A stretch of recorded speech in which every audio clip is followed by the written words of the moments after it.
In my last video, I talked about why there were so many uh, Christian denominations, and I tried to talk about it on a much more fundamental level as opposed to the way we usually talk about it as people who simply misunderstand the Bible. Um, in that video and in many of the videos that I've done on the channel, I tried to draw a distinction between the Moses model and the Greek European model. The Greek and European model is something that we inherit, and so it's now the model that we're using today. And my thesis has been that we have moved away from that Moses model. Um, so in this video, what I'd like to do is to try and sketch out a rough draft of what Moses' model was in detail. Now, Moses, in some ways, the phrase Moses' model does not really capture the sentiment of what is being proposed here. Moses didn't have a model. This is more like, what model did Moses use when he sat down to write the first 5 books of the Bible? And the other biblical writers will follow how Moses wrote. So what is Moses's model is actually the African model. It's actually an African Egyptian model. And this is something that I think that we in modern times can understand, because regardless of people who we believe to be inspired by God, we know that these people, the model that they're using is the cultural context for where they're at. If they are in the United States, they are going to speak from the American cultural standpoint. If they're in China, they're going to speak from the Chinese standpoint. Well, Moses is in Egypt, and he was raised in Egypt, and he was educated in Egypt, so he speaks from an Egyptian standpoint. This is kind of more detailed about what I mean when I say the Moses model. So we often describe this as a worldview. It's also might be called an episteme. It can be called a cultural context, but that's less accurate. So we're going to talk about what Moses' model was. Now here's where we start. Moses, as I am calculating it, he writes in 1450 BC in the region of Egypt, or in the cultural umbrella of Egypt. And it's where he was raised and educated at. That is where what we're going to try and describe here. Now remember, what I try to describe here, we are moving towards when Moses sits down to write in 1450. The model in which Moses writes in does not begin with his life.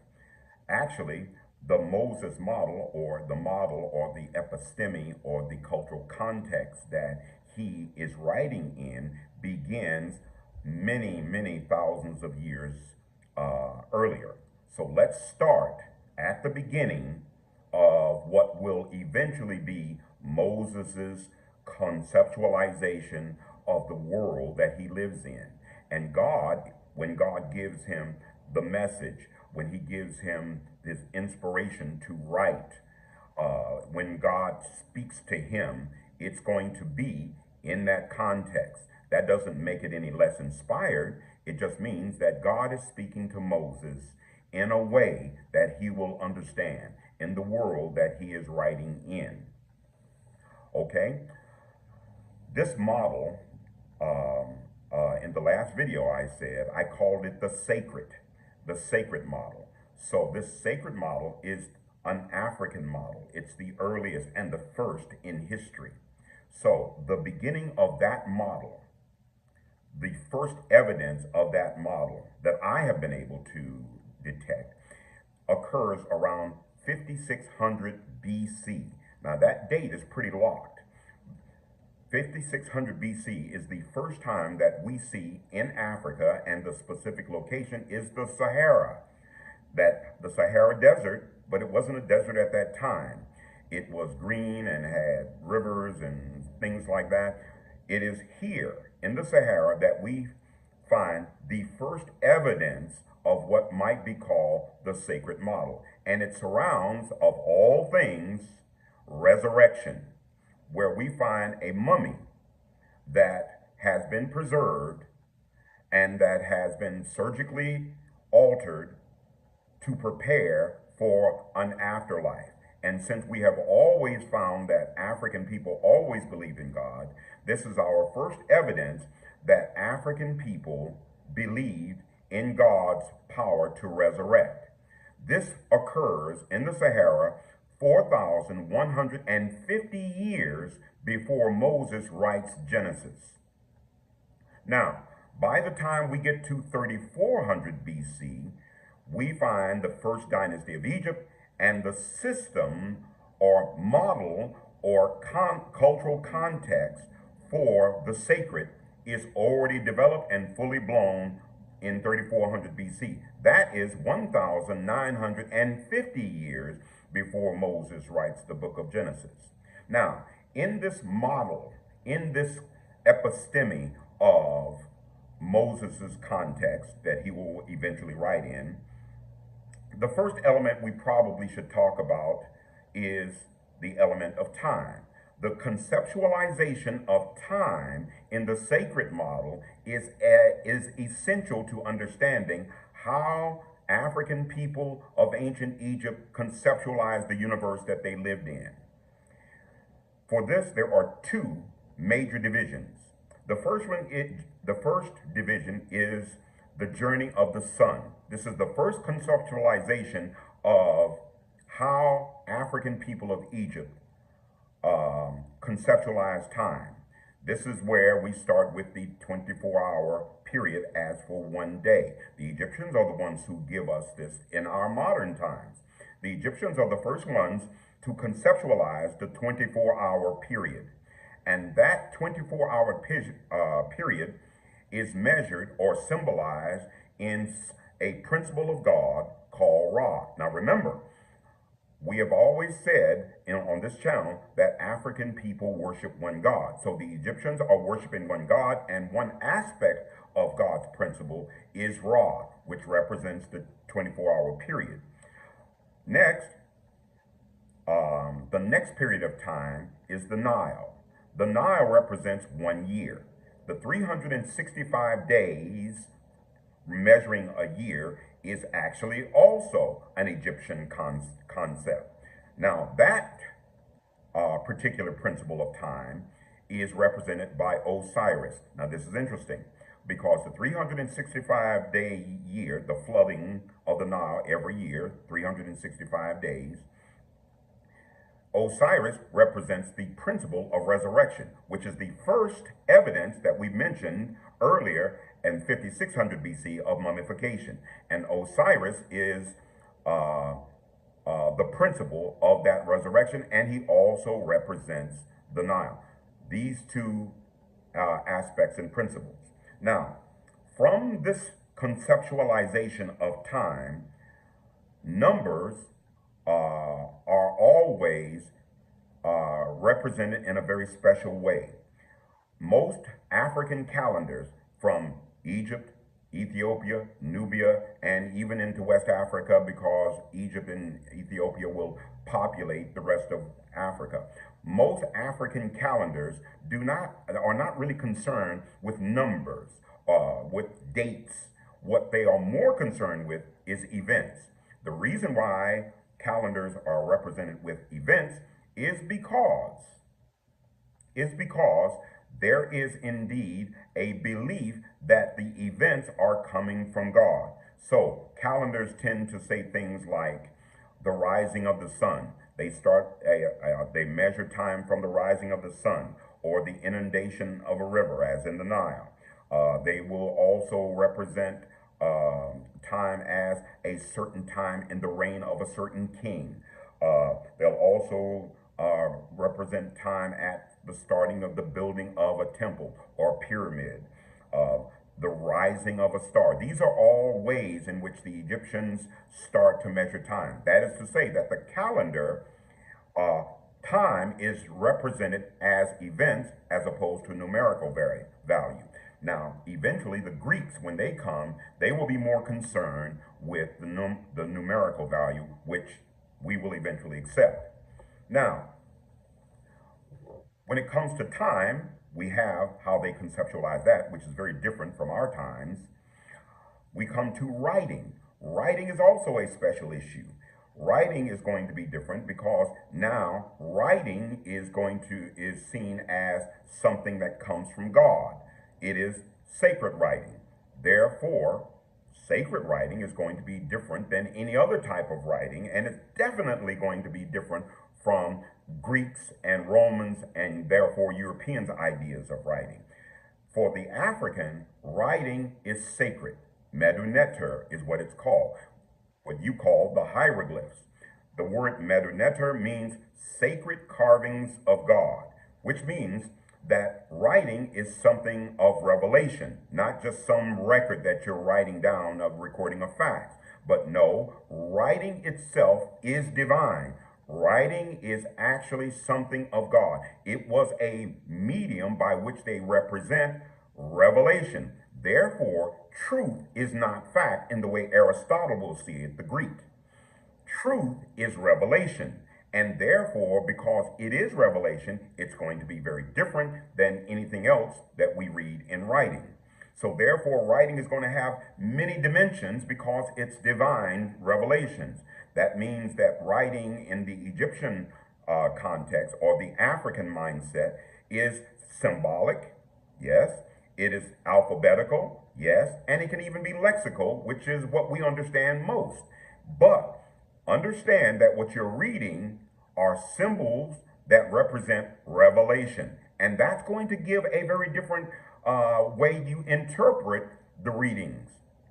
So this also means that when they write and they tell a story, stories are going to have a certain form. And that form may not be accuracy. What do you mean? Accuracy is something that we look for because also of Aristotle, we look for when we want to see something about a story.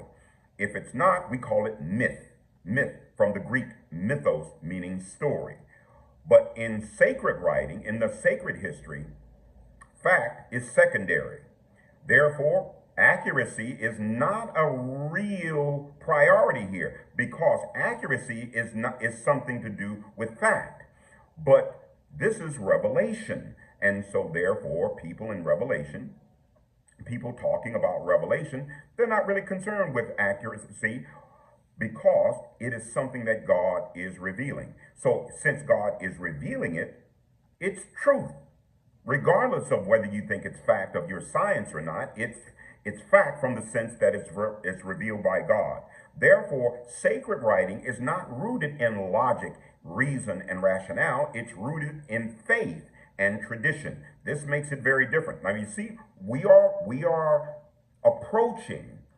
progressing towards Moses when he sits down to write. This is the concept, the mindset, the ideology that Moses is going to use when he sits down to write.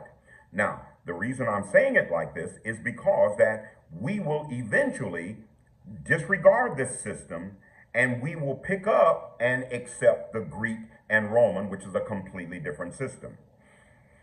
When it comes to truth in the African sense, which Moses will adopt, we're not really interested that much about whether or not it's factually accurate. There is no such thing as exaggeration because God is revealing it. And God is not bound by your understanding of physics or accuracy or understanding of those things are not priority. What is priority is that God is revealing his word. Now, because these things are looking like this, you can see how this model, when Moses sits down to write it, once Moses writes it, the interpretation is going to be vastly different than the way we do it today. Because in our day, hyperboles, exaggeration, myth, as in falsities and that kind of thing like that, is very much a part of the way we interpret the text. This concept of understanding how God is revealing himself through the word, through writing, it's a model that we have completely erased. This model, this ancient model, the sacred, lasted for, I want you to catch this date, catch this number. This model of understanding, the model of Moses' model, the model of the Old Testament, the model of the New Testament, will last a grand total of 3,937 years. The model will fall when at the closing of the Temple of Philae. Now, in 413 AD, we have the rise of an early church father named Augustine. Augustine, in his book, City of God, he makes a radical change in Christian theology. This is what he emphasized. He emphasized by saying that there should be no paganism in Christianity. Well, this is a blatant contradiction of the facts, and that is Judaism, Old Testament, arises out of Egyptian religion. Much of the Old Testament and how it is defined is indeed coming out of paganism. But in spite of that, there is an attempt by Augustine and everybody who will follow to try and say that there is nothing about Christianity that is pagan and that we have to accept the purity of Christianity and that there is no paganism involved in it. If it is, it can't be of God. This ideology or mindset becomes part of Christianity. However, in the 17th century, German theologians comes up with the idea. They can see the operation of the sacred model. They began to touch on it to say that there is something going on with our interpretation of the text that is not accurate. That is to say that the Greek model, the Greco-Roman model, that it is insufficient or not quite the way the text should be interpreted. So what the German theologians did, they put forth a word, Heliogeschichte. I know I'm not saying that right, but it essentially means salvation history. And the German theologians tried to tell that interpretation is not bound by many of the Greek values, that salvation history or sacred history has a different set of values altogether. They were attempting to get back to that original model. Now this is a beginning. This is a novelty that the German theologians are coming up with, and they could not study this because at this time we couldn't read Egyptian texts. We couldn't read the Egyptian hieroglyphs. So even though they are understanding this from reading the text and secondary sources, they still made the attempt to say that salvation history, biblical history, is not in the way that we usually see it and understand it in the rationale of Aristotle and the Greeks. Anyway, when we come to the Age of Enlightenment, Europeans have a chance, a crossroads in which to adopt the German theologians' understanding of salvation history, or shall I say sacred history. But the whole attempt by the Enlightenment was to actually go back to the Greek model or to reaffirm that Greek model. And so they reject salvation history, or they reject the sacred history, or they reject the Moses model, and they install or reinstall their Greek ideologies. So for that, we today have the idea of the way the biblical text should be interpreted, and it's completely different than the way Moses originally wrote. Now, for those of you, and I should remind everybody, please subscribe to the channel. The talk today was an attempt to introduce the idea that Moses' model is very complex. It is very, very Egyptian. It is very, very African. And so, in order to understand the Bible, it is necessary to understand African ontology. This is a concept that is completely unknown in the Christian faith, all because we have accepted the Greek model.